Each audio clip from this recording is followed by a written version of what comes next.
Hello there. So you want to know how you can simply go ahead and download and install Peacock TV on your mobile device. This is going to be the only video that you'll ever need to watch on the internet. So with that being said, let's just get straight into the video. So first things first, I want you to go ahead and open App Store, click on this search bar, and here is where you want to search for Peacock TV, just like that.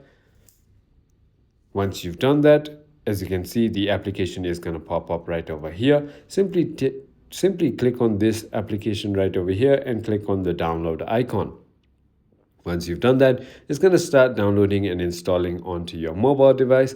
And finally, once it is downloaded, click on this open button and there you go. Now you are in the application. From here, you can simply log in or sign up onto your Peacock TV and you can simply go ahead and start enjoying all the shows that Peacock TV has to offer.